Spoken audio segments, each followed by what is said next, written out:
Welcome back, everybody. I know it's been a while, like year? Right. Yeah. Well, anyway, I know this is supposed to be the dating theory, and don't worry, it is. I just had to film it a couple of times before I was happy with it, and within the year, I don't know if you noticed the change of background. Most people usually do. I moved, got another job, and blah blah blah. Either way, it doesn't matter. What's important is the dating theory, okay? Which I'll give to you now.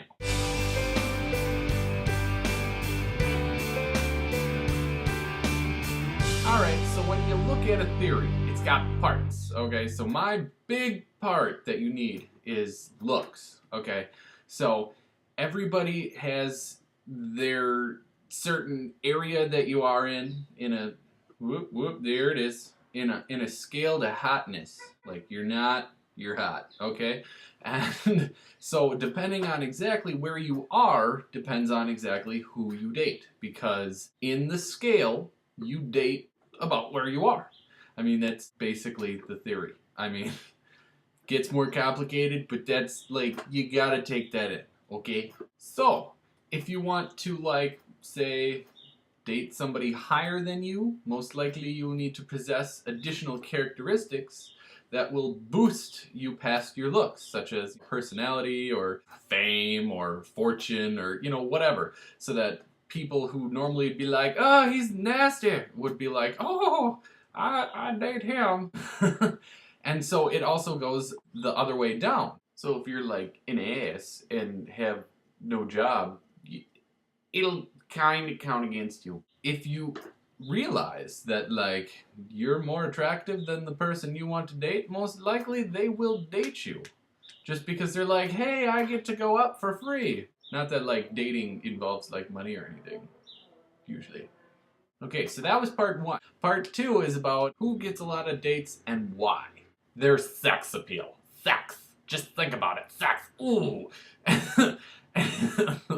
Okay, so sex appeal has a big influence on your looks, where exactly you are. I mean, if you're here, you could have a sex appeal that puts you like up here. It really varies from person to person. I mean, like, I've seen people who are like, ugh, and they had the sex appeal of like, I want to have you now. That's definitely something that differs between individuals, even in their levels. I think that a lot of people on the top and the bottom have a lot more sex appeal than the people in the middle. For some reason, I can't exactly figure out. The people in the middle have either the lowest sex appeal, lowest sex drives, or just for some reason, just they don't date nearly as much as everybody else along the spectrum. So the people on top, they get lots of dates because, like, hey, they're hot, everybody wants to date them. They date exactly when and who they want because usually they have the options. Then the people on the bottom get a lot of dates, depending on exactly how far down, but they happen to get a lot of dates because I think it's the sex appeal with them and maybe the realization that they're not going to get the people up top. A lot of people in the middle, I think that's their problem. Maybe it's not the sex drive or anything like that. It's literally they're like, I'm almost there. I can see the top of the mountain.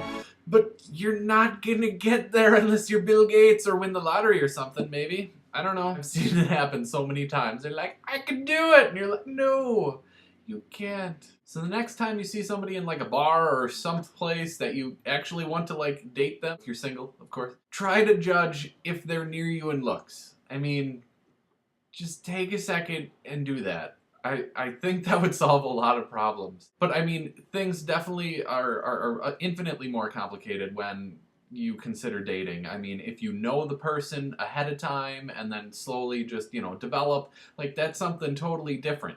When I'm talking about, the level of hotness and stuff like that, in general, it seems to hold true that like married couples don't seem to be like somebody's like a total uggo and somebody's totally hot. So most likely that's how it's going to end up if you actually stay in a steady relationship. So if you're still single, I hope this helps. Like always, I would like you to pass it on.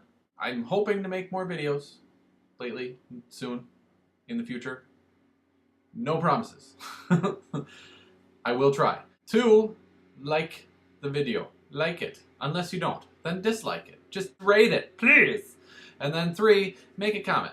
I'd like to know what you think. I'm making these videos as a discussion with everyone instead of having to actually discuss it with everyone. I mean, I'm totally for discussing it with people, but it makes it a lot easier if I just put it all out and then hear what people think, you know? You know? So, I mean, there are technically other options than comments. I mean, there's video responses. Oh, I have never done one, so I can't exactly say that I would know what to do at that point, but that would probably be the ultimate. Like, actually video response back and forth or something. So I hope this information has helped you. Scratch your face, like always. Married couples don't. I'm scratching my face. I was not that. Okay, so that was part 1. Part 2.